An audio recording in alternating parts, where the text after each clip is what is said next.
Добар ден, почитувани гледачи, и добре дојдовте во второто издание на Доктор Митов советува. Емисија посветена на здравствената едукација и на промоцијата на јавното здравје. Минатата емисија зборувавме за колективното здравје. Зборувавме за здравјето на нашата нација. Денеска ќе зборуваме за индивидуалното здравје, за здравјето на поединецот. Зборувајќи за здравјето на поединецот, има едно место од каде што треба да почнеме, а тоа е крвната слика.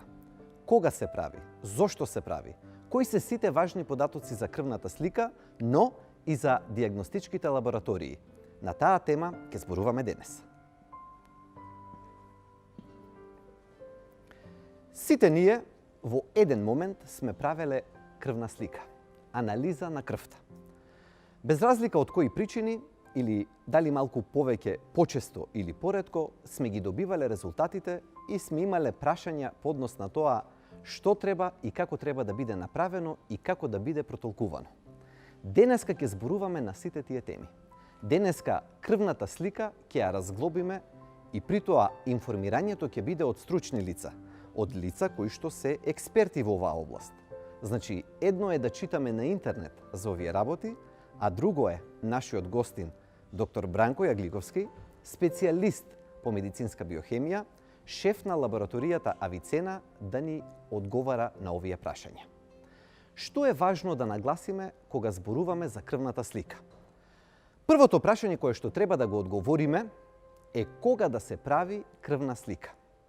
Кој ја носи таа одлука? Дали станува збор за рутински анализи, дали можеме самите да ја побараме, или треба стручно лице да укаже кога истата е потребна и како треба да се прави. Откако веќе имаме стручно лице кое што не упатило на тоа дека треба да правиме крвна слика, следното нормално прашање е како да се подготвиме. Во медицината велиме дека има физичка, но постои и психичка подготовка. Физичката подготовка е едно од прашањата, значи гладување или неземање доволно храна во очи на таа анализа. Колку часа треба да поминат и зошто баш толку? Ќе одговориме на оваа прашање. Но следува и следното прашање, прашањето на така наречената психичка анализа.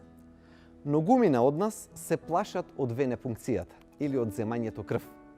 Има ли начини, едноставни се разбира, како да не мислиме толку и на еден или на друг начин полесно да го пребродиме моментот на венепункција, за да можеме да не се ускратуваме од придобивките на редовната крвна анализа. Откако веќе сме се одлучиле и сме отишле да правиме, следува нешто кое што е од другата страна, далеко од очите на пациентот. Ги правиме тие анализи кои што се случуваат во лабораторијата. И токму тука нашиот гостин денеска ќе ни одговори што се случува во лабораторијата додека ние дома чекаме резултати. Чекањето резултати е приказна сама за себе. Меѓутоа, откако ќе ги добиеме, кој треба да ги интерпретира? Како што кажав на почетокот, дали читањето на резултатите навидум наликува како на гледање во филџан кафе? Се разбира дека не. Станува збор за стручна тема. И стручни лица треба да ги прават овие анализи. Ова не е нешто кое што можеме самите, ниту пак лице кое што нема медицинска наобразба да го анализира. Така што стручните лица се тие кои што вистински ќе ни ги интерпретираат или толкуваат резултатите од крвната слика. И конечно, ќе одговориме на прашањата кои се тие ограничувања кои што ги има во себе крвната слика. Дали една крвна слика може да ни даде 100% одговор на прашањето дали и колку сме здрави. Во медицината да се подсетиме. Кога ќе отидеме на лекар, ние прво разговараме со лекарот. Лекарот добива така наречена анамнеза или што се случувало, кои биле симптомите и знаците, колку време сме имале проблеми наназад и сите други прашања кои што еден лекар ќе ни ги постави. Но, освен тоа, има и физички преглед. Покрај крвната анализа, има и други видови на анализи. Така, например, можеби некој пациент има зголемена телесна тежина, има покачен крвен притисок, но кога ќе ја направи крвната слика, ќе види дека, така да речеме, холестеролот се наоѓа во некои нормални граници. Дали тоа значи дека тој пациент не треба да ослаби? Дали тоа значи дека тој пациент не треба да го нормализира крвниот притисок? Се разбира дека не. И крвната слика е еден дел од големата приказна, од приказната за нашето здравје. Започнуваме со денешниот разговор. Добар ден. Добар ден. Како сте? Благодарам на прашањето. Добро. Добре ми дојдовте. Благодарам на поканата. Да. Јас особено ценам кога со стручни лица можеме да го направиме тој разговор за така важни теми и ви благодарам што се одзвавте, бидејќи знаете, ние медицинарите знаеме честопати и да не одговориме на таквите покани, на таквите посети, а потоа да ни пречи зошто немедицински лица зборуваат на медицински теми. Така што со кого друг, ако не со специјалист по медицинска биохемија. Доктор Јагликовски, да го одговориме прашањето најнапред, да почнеме од почетокот. Што е една дијагностичка лабораторија? Па обично како лекари повеќе не интересираат ординации, хируршки сали и така натаму, она што воглавном како јадро го мислиме дека е медицина.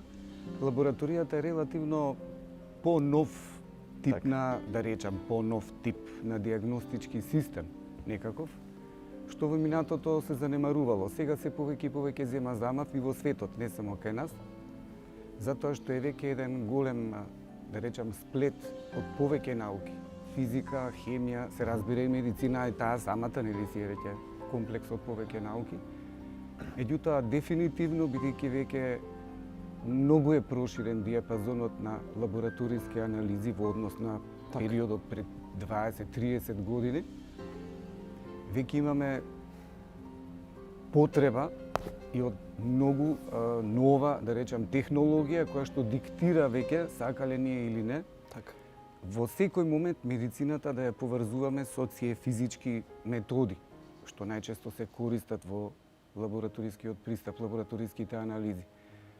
Зошто е ова битно што го кажувам, веќе на еден сплет или систем на повеќе системи или како да е комплексен пристап, затоа што она што ќе излезе од лабораторијата, тоа е еден вид како производ од фабрика, меѓутоа секогаш е потребна комуникација помеѓу оној што ги прави анализите и оној што ги побара. Тоа и ќе ве прашав, каде е местото во комплицираниот здравствен систем? Каде е местото на дијагностичката лабораторија? Местото е токму, можеби и веднаш до првичниот преглед. Така. Во почетокот, да речем, на оној преглед, дури рачунајќи дека и матичниот лекар, семејните лекари или матичните гинеколози, сите оние кои што имаат прв пристап со пациентите, веќе од тука почнува потребата некогаш да се направи некаква или неколку лабораториски анализи. Да не зборувам за понатаму во фаза на покомплексни испитувања или оперативни зафати или следење на ефекти од терапија. Значи, местото е токму во овие чекори. Меѓутоа, во светот секаде стои како дијагностичка лабораторија, затоа што се подразбира за лабораторија која што обработува хуман материјал. Така. Значи, не се работи за хемиска аналитичка лабораторија. Затоа мораме да го нагласиме моментот дијагностичка. Ете така, затоа стои и во законските одредби. Се работи за дијагностичка лабораторија, која може да биде биохемиска, микробиолошка, но се подразбира дека се работи за обработка на хуман материјал и доаѓање до некакви податоци кои што понатаму ќе помагаат на докторите. Да. И сега тоа што е интересно, ќе повлечам паралела. Лабораторија има една реклама, да речеме, за еден сок, која што вели не е сеедно. Ако не е сеедно за сок, колку не е сеедно за дијагностичка лабораторија? Што е тоа што е професионално работење на една лабораторија и што една лабораторија ја разликува од друга? Многу е убава споредбата, така.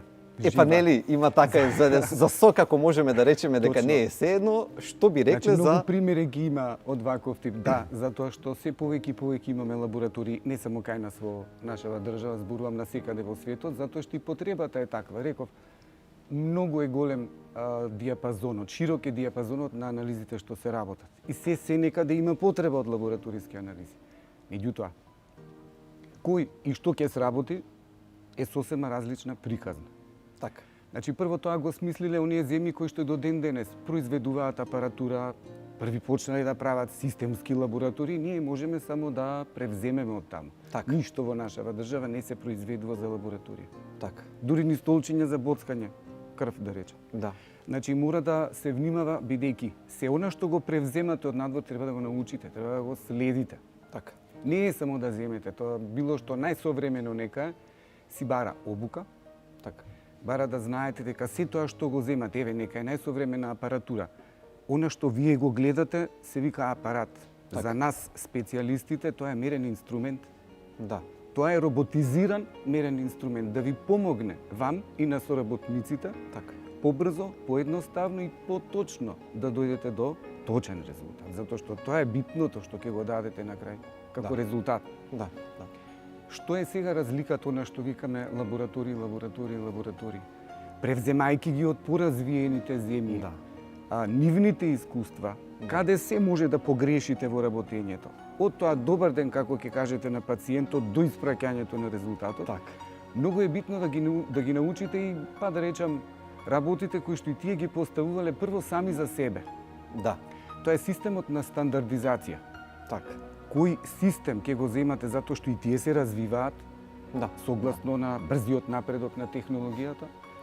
Еден од највисоките системи на стандардизирање е ISO, Да. типот на ISO стандард. Ќе дојдеме до него со сигурност, бидејќи дефинитивно е неопходен дел од цела оваа приказна за која што зборуваме. Можеме ли да речеме дека терминот добра лабораториска пракса е познат кај нас и дека се применува кај нас? Дали добрата лабораториска пракса е законска обврска или тоа е прашање на саморегулација? Тоа е малку чуден термин, не е законска регулатива, меѓутоа тоа е меѓу нас точен професионален израз. И што и да означува? отидете? Што Каде е тоа ми беше зборот, каде и да отидете? Така. На било каков конгрес, семинар, вон нашава држава. Се подразбира дека вие почитувате систем на добра лабораториска пракса, значи се осовременувате секојдневно, не само во вашето знаење, во вашите постапки, Така. релациите со пациентите, релациите со вашите колеги. Така. Да не зборуваме за... Зарем и тука е регулирано, зарем и тој дел е. Се е регулирано. Да. Значи, не е туку така смислен тој систем на стандардизирање. Да. Затоа правам разлика она што на почетокот го спомнавме, диагностичка и аналитичка лабораторија. Да, ние правиме анализи како и секоја друга лабораторија, но вие работите со луѓе. Така. Материјалот за обработка е живо ткиво, ако е во течна форма. Така е. Значи, вие сепак работите со луѓе и за тоа има обука, постапки, процедури. Како точно ќе се постапува со материјалот? Да, ќе дојде пациентот, тој е човек, ќе си замине, но што понатаму? Има и тука правила. Да. Тоа многу ригорозни правила, доколку сакате да дојдете до нешто што е прецизно и точно. Значи и не е баш така сеедно. Ако повлечеме паралела од тоа што го кажавме Така е, од лабораторија така е. до лабораторија. Така е, значи таа добрата лабораториска пракса Пракса. најчесто ќе ја најдете во професионална литература, не во правна литература. Меѓутоа тоа само ве потсетува дали правите континуирана медицинска едукација. Да. И таа е широка. Не е само да присуствувате некаде, да видите што вие работите сега, а дали производителот на истите типови на тестови ве предупредил и го следите тоа како предупредување што ново треба да превземе. Така. Еден од чекорите кој што влегува во тој систем, прво вие како специјалист, а од вас ќе зависи Така. како таа пракса ќе се развива се понатаму реализира. кон сите ваши Да, соработници, а тие па се секогаш директно врзани и со пациентите во комуникација со луѓе нормално. Значи гледате како едно со друго си е Се поврзано. поврзани. Тоа е систем. Кои се фазите кога зборуваме веќе сега за работа во лабораторија? Кои се тие фази низ кои што проаѓаме кога зборуваме за оваа проблематика? Класично, значи воопшто без разлика, тоа не е поделено некакво физички или било како Се прелева, што законски, се вели од едно во друго? Самиот процес, тоа е веќе процес на работа во лабораториите. Имате преданалитичка, аналитичка и постаналитичка фаза. Навидум небитни, нормално за пациентите, па за колегите наши, навидум, ќе речам, Навидум. повеќе за колегите небитни. Меѓутоа, токму таа преданалитичка фаза е тема на многу конгреси поколото оваа година. Меѓународни, светски конгреси Преданалитичката за фаза. да, Да. за Зошто? лабораториска медицина, веќе така и се вика. Не само класична медицинска биохемија, туку лабораториска медицина, токму од овие Така. причини. Така. Дали пациентот ви е подготвен за соодветен тип на анализи? Некои анализи бараат исклучиво да бидете 10 до 12 часа гладен. Да. За некои анализи е ирелевантно тоа, иако е помал бројот на таквите анализи. Но се повеќе и повеќе се открива други фактори. Така. Дали сте спиеле пред тоа или доаѓате од некаква трета смена каде што сте биле без да сакате многу активен и сега имате различни нивоа на хормоните кои што би требало, нели, спиеме навечер, организмот треба да биде смирен. И сега ако мериме некои типови на хормони, ќе видите како се поинакви вон очекуваните вредности за една таква подготвеност. Бидејќи нели хормоните следат Дневен циркадија што биоритам. велиме нели Па ритам, така е, да го биоритам. речеме класично еден биоритам дневен, Да. што е вистина. Мислам, вистина затоа што така не создала природата, така ни Да. функционира организмот. Аналитичката фаза е следната и постаналитичката. Да, аналитичката фаза е веќе оној момент што најмногу го познаваат луѓето. Да, ставаме се во апарати, тие си Ама работа. тоа е позади и така очите на натаму. пациентите. Тоа е делот кој што не го гледа. Така, да, затоа што се веќе и посовремени типови на, реков, апаратура, тоа се мерни инструменти, многу пософистицирани, многу чувствителни во мерењето и бараат ригорозно одржување, што помалку контакти со нечистоти, со прашини и така натаму, бидејќи тоа се осетливи апарати.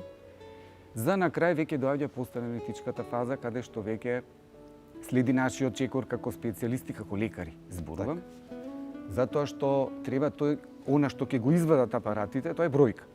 Така. Но дали ќе биде резултат, зависи сега од вас. Сега кажавте, тоа е бројка, но дали е резултат, уште има дискутабилно. Е дискутабилно. Покрај сите ригорозни контроли, што ги подразбира добрата лабораториска пракса. Секојдневно да правите контроли на самата апаратура и на вашите постапки. Да. И покрај сето тоа, бидејќи ништо не постои идеално, секогаш постои, макар и теоретска можност за некаква грешка. Затоа сте вие тука, како доктор. За да видите каде постои, помеѓу тоа што го извадил апаратот како бројка, конекција, медицински некаква оправданост, релација Ја има или ја нема? состојбата. Да. Ете така. Затоа сме ние тука за да комуницираме со нашите колеги, да видиме Така. каква проблематика го интересира колегата во ординација, што очекува или што се случува со пациентот, бидејќи ние па и законски немаме одредба во лабораторија да прегледуваме пациенти. Да. Значи може Значи тие податоци требаат, затоа е таа поврзаност. Некогаш треба да се направи таа комуникација. Точно заради тоа и се нарекува специјалистичко консултативна служба. Токму поради ваквите чекори. Најдобрата комуникација би требало да се остварува меѓу нас како лекари. Не само да напишем некаков извештај лабораториски. Да, ќе го прочита некој, не мора ни да ме чуе. Меѓутоа секој пат е најдобра комуникацијата меѓу нас. Дури сега кај нас ја знаеме праксата како оди, пациентите ги добиваат или на рака или на имејл, ги добиваат самите резултатите.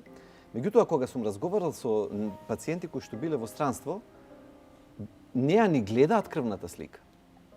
Зошто е тоа така? Едноставно не стасува до нив. Самата лабораторија ќе искомуницира со лекарот, ќе му ги предаде податоците и пациентот само ќе отиде на лекар да чуе, а не и да добие податоци сам да анализира или да види.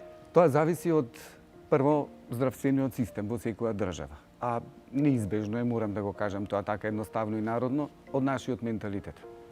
Така. Сакале или не, и ние како лекари припаѓаме тука во тој, да речам, менталитет, во таа популација со таков менталитет. Сакале или не. Проблемот е во тоа што не навлегувам пошироко зошто не сакаме да го измениме тој систем. Но во многу земји постои, така? Не во многу земји, во земете цела Западна Европа во цела Западна Европа, да. Исклучиво е така. Зошто? Здравствениот систем си има и свој систем на осигурување. Не навлегувам во тоа како е кај нас, како е кај нив. Мора да постои и здравствена и економска оправданост на она што го работите. И тоа во лабораторија ние што го работиме се трошоци. Како на стоматолозите што им треба потрошен материјал да ви поправат заби или било што се тоа потрошен материјал, најчесто за еднократна употреба, истото е и кај нас. А сето тоа чини, има некоја цена. Значи мора да постои медицинска оправданост. Заради тоа секоја држава си направила доктринарни ставови. Кога ќе се работи ова, кога ќе се работи тоа. И така си ги известува и си ги обучува здравствените кадри. Кај нас малце имате поинаква ситуација. А па сега кој ќе опрашува докторот, ќе одам сам ќе си проверам. Несреќата е во тоа што немаме толкаво искуство како развиениве земји. Не се тие улави, па така направиле за да ги усложнат работите, да ги малтретираат пациентите. Ама не е ни прашањето на тоа зошто тие го прават тоа. Не е ни прашањето некој да се направи паметен, не е ни прашањето нечија суета да се задоволи. Како во сообраќајот мора да има правила. Еве така да го доближиме до граѓаните, до гледачите. Оти ако нема правила во сообраќајот, ако кој му текне вози по левата, па потоа по десната страна или како му текне на раскрсница влегува, истото тоа важи и во здравствениот систем и конкретно ако зборуваме за лабораториите. Тоа е таа доктрина за која што зборувате вие и на која што треба да пазиме. Да, затоа што државата си дефинирала.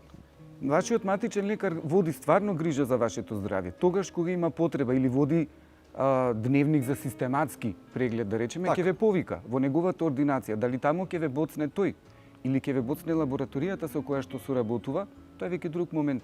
Да. Меѓутоа, најчесто пациентите и не знаат каде се лабораториите, затоа што се тоа се одвива во една ординација, да речеме. Да.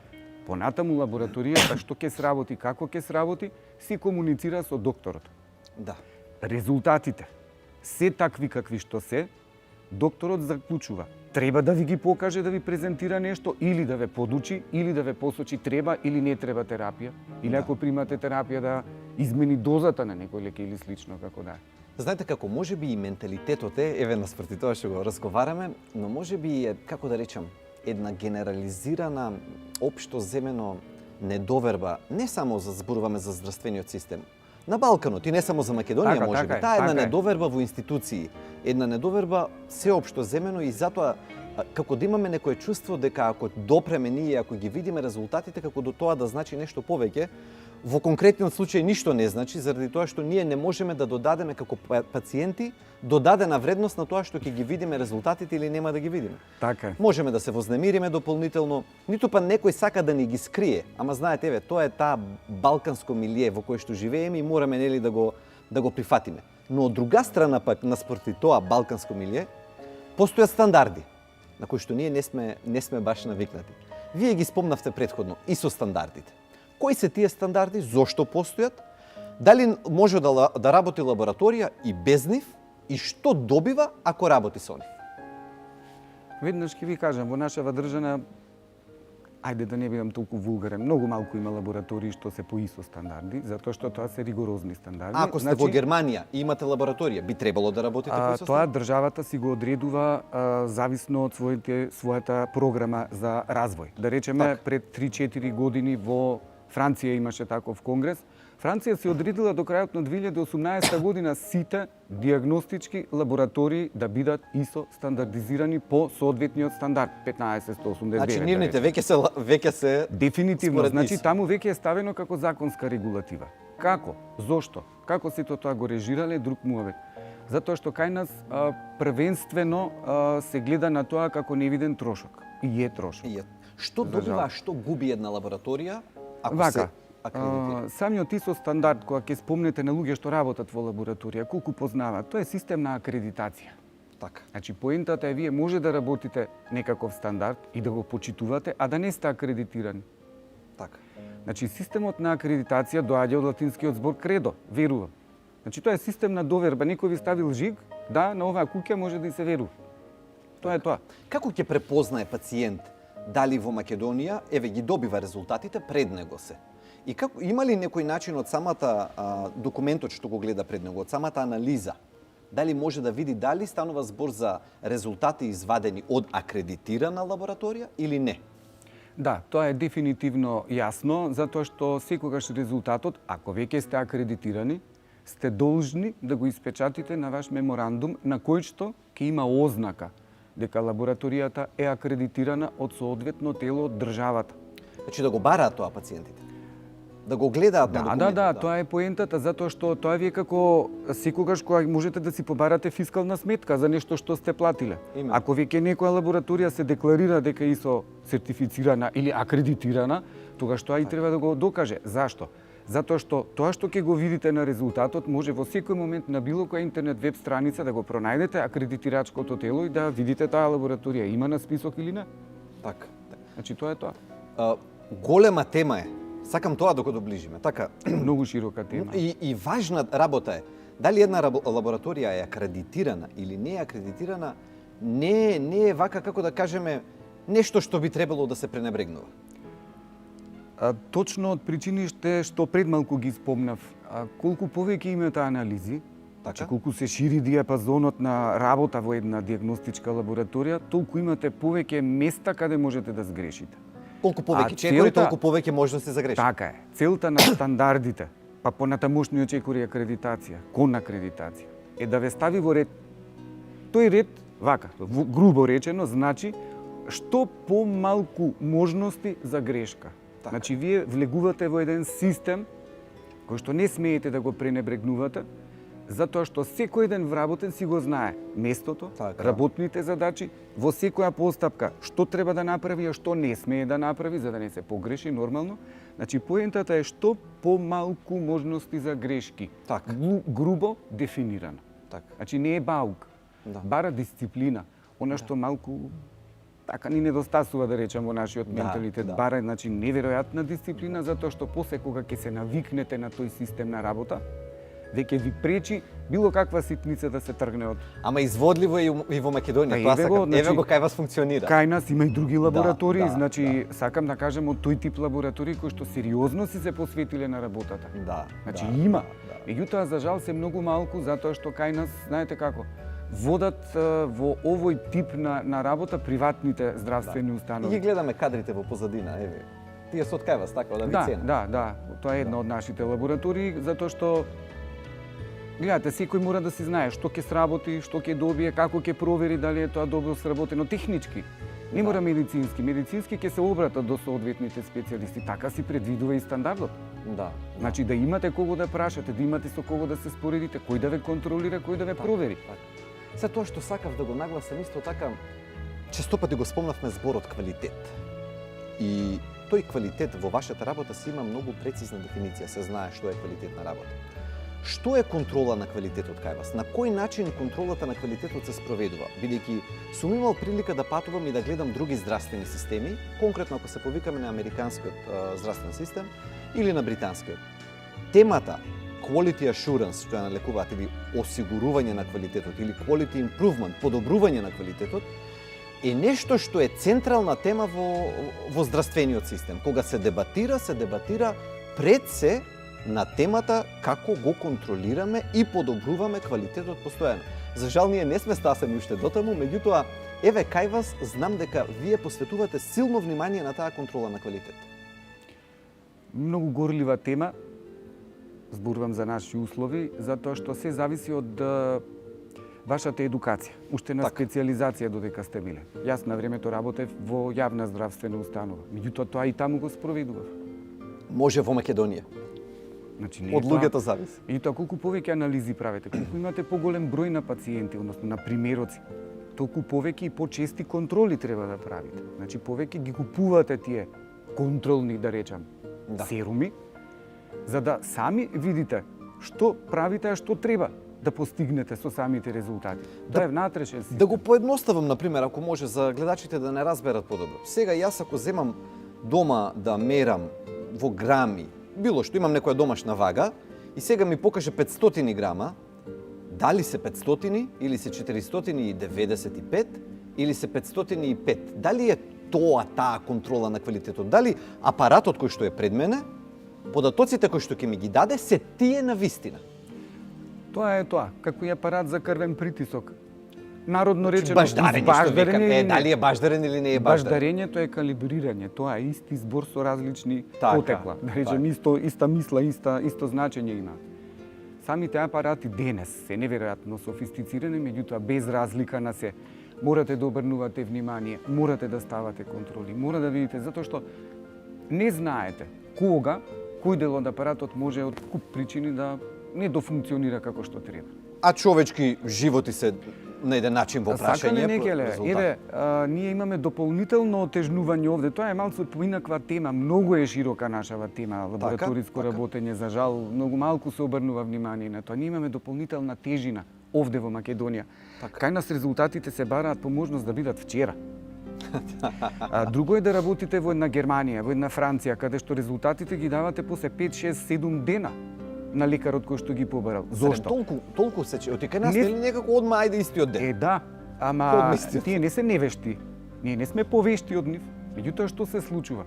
Имаат систематско следење на апаратурата. Што ако денес откриам дека вчера апаратот почнал веќе да отклонува од она што е нормално? Тоа real Значи, time ќе што може- велиме не се фаќа, тоа Ете не се така. фаќа во моментот. Значи, имате време ревизија да направите на вчерашните примероци, на се она што е направено како Ако ги дават анализа. истиот ден, Па како? Што ми прават притисок вчера да е готово, каде се? И јас и да го направам, резултатот веќе си издал. Не велам дека е неточен. така. Меѓутоа секогаш ви се остава можност и тоа е таа добра лабораториска пракса, да можете да следите што во Следливост. континуитет, точно така, следливоста на секој еден мерен инструмент. Да, да. И вашите постапки нормално. Тоа е еден систем кој што вие си спроведувате од внатре да го проверувате. Меѓутоа, колку е и тоа реално е знак прашање. Има систем што од надвор може да ве контролира. Тоа се вика надворешен, она што го спомнавте преска. Да, надворешната Кратенката контрола. е EQAS, External Quality Assurance System.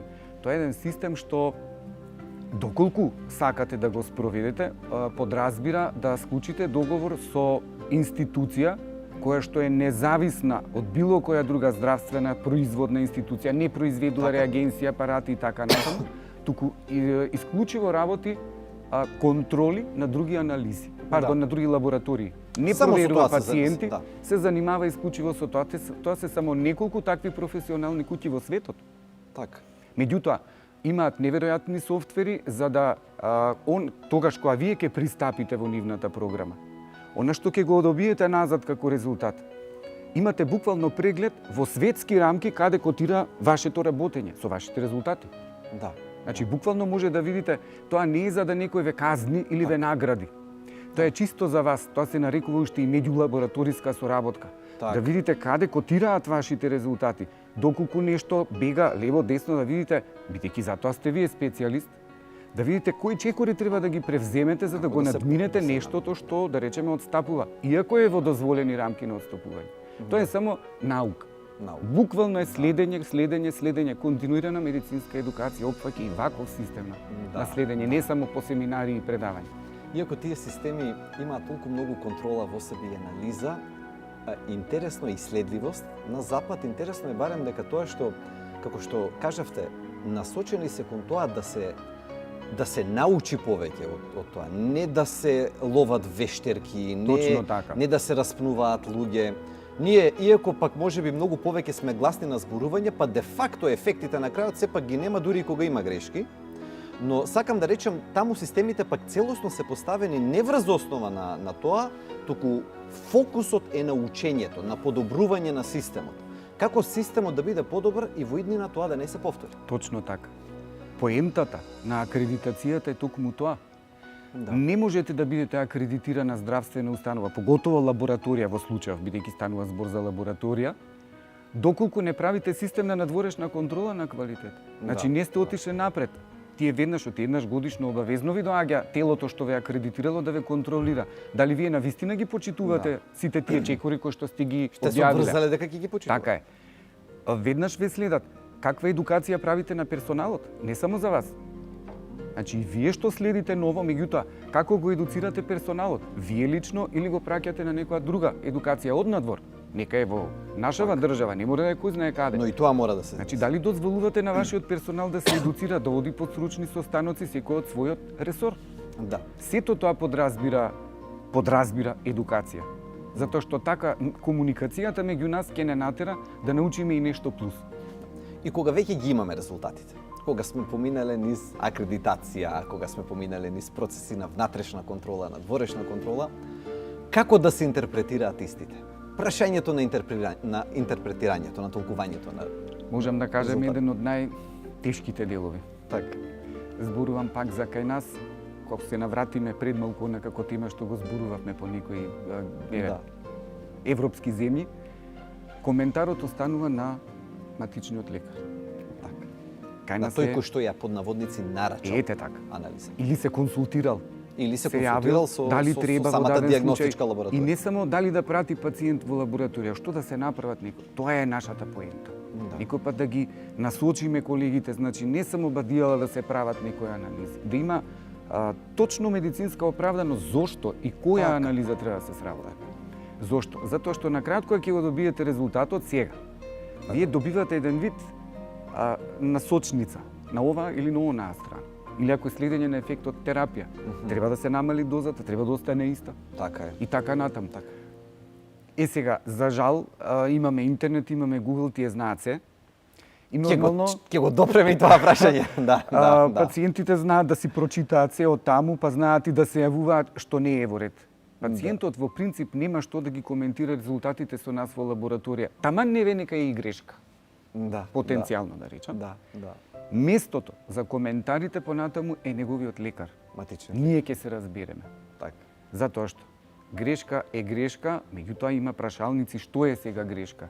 Да. Што ако дојдете наутро, сте изеле 2 конзерви сардини, не сте ни кажале, ќе ви земеме крв да видите како ќе реагираат апаратите. Да. И сега, Кај ќе отидат триглицериди? ќе добиеме некои 4 глицериди ќе станат колку се високи. Значи едноставно ќе добиете некои вредности што го збунувате апаратот, му сметаат во чекорите, во хемиските реакции внатре. Да. Ќе ви даде некој пат сигнализација дека имате абнормални реакции така натаму, но она што ќе го извади како бројка, ако не обрнеме внимание, Да. знае да биде неточно како метаболизам. Не како бројка, апаратот точно си измерил како вага, да речам како апарат. Меѓутоа, внатре, метаболно, што се случувало, Што затекнал, да. сосема е друго. И сега, пациентот незадоволен од тоа што го видел, ќе отиде во друга лабораторија, ма веќе не јадел сардини, да речеме, како и да е. Или поминало времето, се Поминало метаболизирало време, ќе тоа. добиете сосема поинакви вредности и кавги, колку сакате. За жал, избегнувањето на ваквите нешта, луѓето во другите држави си го предвиделе токму со ваква доктрина. Ама и затоа и едукација треба. И затоа го правиме тоа ние денес. Знаете како пациент си е лаик за медицина. И така е во ред. Ние сме тие што треба да Друго е едуцираме. да направиме вакви промашувања, да речеме, ние како лекари, еве, вие во ординација, јас во лабораторија. И воопшто, да речеме, од негрижа, од немарност, не сме обрнале внимание и тоа се направило, сме го испаничиле пациентот, сме го измалтретирале. Да. Тука веќе станува збор за некаква грешка. Да. Меѓутоа, се друго е наша комуникација. Так, не е ни так, грешка, так. туку не испочитување на првото правило, преданалитичката фаза, подготовката на пациент. Еве да ја отвориме таа тема. Прво, кога се прави крвна слика? Анализата. Дали тоа е отинели многу пати сега ќе види човек, го спомнавте интернет, го спомнавте Google. Анализата, јас мислам дека треба додам ова да си видам, да си проверам. Кој ја носи таа одлука, кои анализи треба да бидат направени и зошто? Пак ќе се вратам назад. Матичниот лекар е првиот тој, секогаш. Така е предвидено и во нашата држава, значи не само во другите држави. Значи не сме до толку, да речам, неспремни или без сме систем. до толку назад. Не. Да. Значи убаво е обмислено. Затоа и се нарекува матичен, односно семеен лекар. Така. Значи имало и зошто. Главниот стожер на се што се случува со вашето здравје треба да биде токму тој лекар, како институција сега зборувам. Има ли рутински крвни анализи, рутинска крвна слика, рутински крвни анализи? Отине ли се зборува дека еднаш годишно провери си ова? Така, она што и по закон е предвидено да се направат систематски прегледи, здрави и нездрави, нели во вработените. Меѓутоа, Колку податоци се добива и од систематските прегледи, од така како што се замислени моментално? Зависи што е дефинирано. Прво, што подразбираме под крвна слика, што подразбираме под крвни анализи и така натаму. Така, добро. Многу се останати тие некој пат реликти од минатото, да речам. Помогнете ни тука да расчистиме. Што е крвна слика? Кога имаме Тоа е стручни стариот термин. средби, Крвна слика така е тој што го користиме. На колегите, кога се колеги во прашање, секој пат коментирам, ќе истурам крвна маса, ќе ја сликам и ќе ви дадам слика. Еве крвна слика. Значи не станува збор веќе за тоа. Порано, пред 30-40 години се подразбираше да ви направиме, еве, не мора да сте лекар, број на бели крвни зрнца, црвени крвни зрнца, значи леукоцити, еритроцити и хемоглобин. И тука завршуваше крвната слика. Да. Денес Сега веќе имаме, нели, во насока на тоа што повеќе технолошки да направиме добро, за помалку па други анализи да се трошат. така. Се направиле системи што не само што ќе ви ги изброат клетките, туку ќе ви кажат какви се. Од тоа ќе заклучите има потреба или нема потреба дополнителни анализи да се прават. Ама веќе не е крвна слика, туку е хемограм. Зошто? Значи, со еритроцитите не добивате само бројка, туку еден куп хематолошки индекси се нарекуваат. Тие имаат свое значење, не се тука за џабе ставени, да речам, во самиот апарат или на самиот резултат. Меѓутоа нив ги интерпретира лекар. Така. Значи ќе ви каже и каков е обликот на клетките, која е нивната големина, што се случува. Потоа ќе видите дали има во вашата крв доволно железо во серумот за да може да се прехранат тие еритроцити, односно да го врзат таму каде што треба или не. А не непотребно да се прават уште куп анализи. Тука железото веќе ако го дофираме како тема, кој е нивото на хемоглобинот, како се еритроцитите, колку е железото и еве само нафрлам област како може пациент да се збуни сам себе си гледајќи ја крвната слика. Прво што ќе го видите е железото. Значи морам да нагласам тоа, кај колегите секој пат го кажувам. Не во ред да коментирам повеќе, меѓутоа секој пат посочувам. Анализата убаво се вика серумско железо, не вкупно железо. Именно. Значи ние со тоа не мериме колку имаме железо во организмот, па малку или многу е. Да. Железото е олигоелемент кој што е прекупотребен. Динамичен. Не е само, така е, не е само во хемоглобинот. Да. Не е во ред, не е емисијата наменета за тоа. Тоа е видите цела какви емисија една. чуда има. Да. Каде се вклучува железото, пред се во електраните во организмот, таму каде што ние произведуваме енергија сами за себе. Значи преку потребно, замислете кога ќе имате висока температура, па од кај доаѓа таа температура? Значи организмот ја создава, прави некако. За да ја создаде, тоа значи едно решо да го уклучите, ќе ви треба струја. Така е. Значи тука исто трошите нешто. Во тоа потрошување, генерирање на енергија, преку потребни се иони на железо. Така е. Па и како организмот ќе ги собере од серумот, нема да ги остави таму. И тие варијации значи да ги очекуваме. А ние боцкаме во даден момент, тоа се секунди. Да. Е токму во тој период тоа е што сме фатили. Сме сликале сега во моментот. Ете тоа е. Да. Значи тоа ви е одслик во моментот кога сте боцнале. Така. Сосема да е здрав организмот. Еве, вие да дојдете наутро да ве боцнеме, попладне да ве боцнеме, во иста лабораторија, ист човек да ве боцка, со ист систем на проверки, со ист апарат. Да видите која е разликата на концентрација. Да. Секаде во светот се избегнува да се работи оваа анализа. Само кај нас остана да биде така рутински. Секојдневно. Да. Не ја користат, затоа што ја убаво си ја крстиле. Многу сиромашна анализа. Значи, кога ќе добиете резултат таков, без разлика која е бројката, ќе речат ништо ова не ми покажува. Затоа што има дневен биоритам неверојатен. Имено, ние значи можеме да прифатиме или да се помириме дека телесната тежина може да варира до 2 килограми на ден. Кај некои повеќе. Така е. Дотолку повеќе за вакви метаболити. За метаболити. Точно е, бидејќи станува збор, знаете што? Тоа сакам да го објасниме, таа динамичност. Она што го зборувам, кога зборувам со лекари е малку поинаку. Кога зборувате со пациенти не можете за 2 минути цела медицина да објасните. Така е. Што е метаболизам? Па на наши колеги е тешко да им објасните што се опфаќа метаболизмот. Да. А што во една секунда се случува, што во една минута, што во еден час. И од тука и кои се тие ограничувања на тестот. Значи, отинели како што кажа во најавата, сега човек ќе дојде, ќе види дека мериме дека има и покачен крвен притисок и можеме да утврдиме дека индексот на телесна маса е зголемен, дека има многу вишок килограми, ама холестеролот паднал во некои граници на нормалата во моментот на мерењето и оди убеди се со пациентот дека има потреба да ја намали телесната тежина или крвниот притисок да го стави под контрола. Дали се кажува крвната слика, ако е, да речеме, во моментот добра, под наводници, дека толку пациентот крај веќе ништо друго не треба да прави? Па и самиот наслов диагностичка лабораторија го кажува, значи тоа е помош во диагностицирање на нешто. Еден дел така од диагностицирање. Затоа постојат рентген институти, затоа постојат интернисти нели со екагиња и така натаму, да не редам што се диагностички нешта постојат. Да. Значи ова е само еден сегмент во тој систем на диагностицирање што се случува во организмот. Да, лабораторијата може би и најбрзо и најчесто помага, меѓутоа не постои волшебно стапче. Да. Еве во случајов многу убав пример посочивте. Да, сме измериле. Холестерол, фракции на холестерол, нели добриот, лошиот, ХДЛ, ЛДЛ, така наречениот добриот. Така, се во ред. Меѓутоа гледате човек има повеќе вишок 25-30 килограми. Да, да. Значи, има други анализи што ќе кажат. Да. Што се случува дополнително, меѓутоа првично правите еве ваков тип елементарни анализи, најчестите. Да.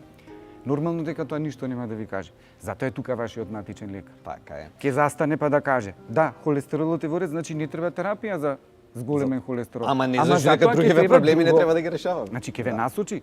А ние му помагаме во случајот, значи Так се работи за здравјето на пациентот. Јас не велам дека ние не треба да комуницираме со пациентите. Тоа е тој момент на интерпретација. Не мора да го интерпретираме резултатот со нив, но токму за во интерес на неговото здравје го насочуваме докторот, му помагаме на докторот како најбрзо и налесно ќе го насочи. Треба или не треба во случајов да зема терапија. Да. Треба само вишок од килограми на некој начин да си најде систем како ќе го цимне, еве да речеме, ама без хемија, без лекови. Последното нешто за денешниот разговор, јас постојано се ставам од страната на пациентот, од страната на лекарот, со цел да можам 360 степени, колку што може повеќе да анализирам. Вчера бев пациент кој што отвара интернет и сега да видам на Google кои се тие тестови што треба да се ги права. Нели, еве, Так. симулирам пациент кој што најчесто за жал веќе сега е така.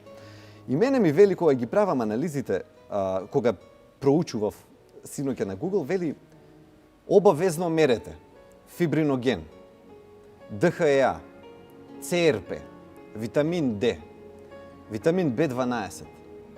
Кои од овие на вистина се, еве овие се само некои што ги одбрав како есенцијални беа именувани, како едни од најважните анализи, како многу битни. Дали некои од овие на вистина заслужуваат внимание и дали сите?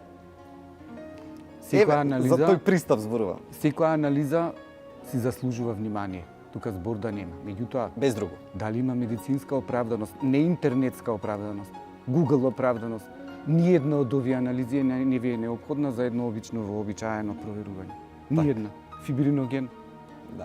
Тоа беше цело време на неколку места кога проверував или фибриноген. било кој зборот, нека не е Да, фибриноген од сите што ги другите што ги ДХЕА. посочивте анализи, па нека и D-витамин. Не дека не ни треба, да се разберем.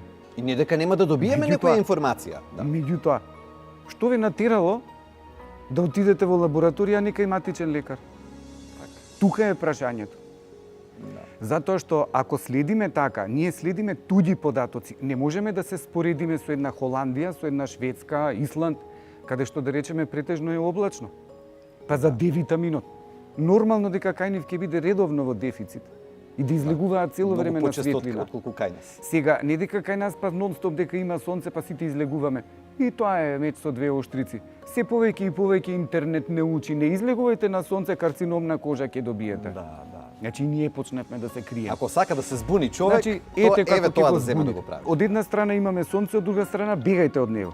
И сега нормално дека ќе се збуни, треба или не треба да се прави D-витамин. Меѓутоа ова е повеќе прашање за нас лекарите. Затоа што се зависи од типот на исхраната.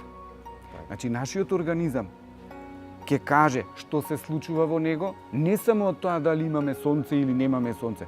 Што и како консумираме. Главната работа на здравјето на еден организам е буквално исхраната.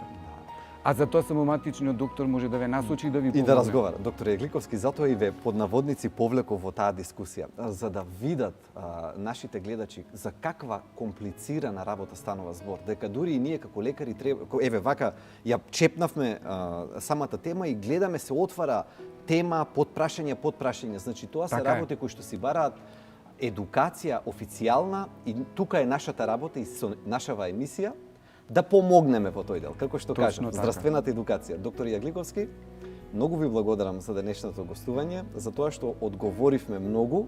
Се разбира кого да поканиме, ако не специјалист по медицинска биохемија, шеф на лабораторијата во Авицена. Ви благодарам многу. Ви благодарам на поканата. Се надевам дека успеавме барем малку нешто да опфатиме, тоа е, рековте, многу широка област, ама барем малку од малку да одговориме, да приближиме нешто до луѓето, полесно да може да разбере дека не е така едноставно. Ќе се видиме повторно. Ви Се благодарам. надевам. Благодарам. Навидум многу едноставна тема. Крвна слика. Но зборувавме цела емисија. Без малку еден час. И уште многу часа да останевме со колегата, ќе можевме да дебатираме на тоа кои се метаболитичките ефекти, како сме подготвени или не сме подготвени, што ќе видиме во крвната слика ако ја направиме во еден момент од денот, што ќе видиме во истата крвна слика ако ја направиме подоцна. Кои се сите тие правила кои што се поврзани со крвните слики? Што можеме вистински да извлечеме од нив? Советите за крај. Секако внимавајте кога, како и зошто ја правите крвната слика. Имајте доверба во својот матичен лекар, бидејќи тоа подразбира цел еден систем на утврдување квалитет и цел еден систем на тоа кога, кои и какви анализи треба да бидат направени. Се разбира, зборувавме малку и што се случува од другата страна, откако ќе ни биде боцната вената, откако ќе биде земена крвта. Што подразбира една акредитирана лабораторија? Зошто е важно лабораториите да бидат акредитирани? Кои се сите тие анализи? Како се утврдува квалитетот? Видовме дека сето тоа и многу чини, но и многу е важно. И конечно ќе заклучиме дека не е сеедно. И за крај, само малку спомнавме од некои од анализите кои се расфрлани по интернет, кои лесно може да ве дефокусираат, лесно може да ве повлечат во различен правец, а на крајот сепак да си наштетите на своето здравје. Тоа беше втората емисија, кога ја допревме темата за индивидуалното здравје, за нашето поединечно здравје. Следната недела во 17 часот повторно ќе бидеме заедно. Тогаш отвараме една сосема нова тема. Бензодиазепинска зависност. Вака стручно звучи. Но дали земате диазепам или некои други лекови за смирување? Дали веќе сте станале зависни на нив? Кога ќе знаете дека сте зависни од тие лекови? Сите тие стручни прашања за една многу сериозна тема ќе ги одговориме следната недела во 17 часот. Останете со здравје.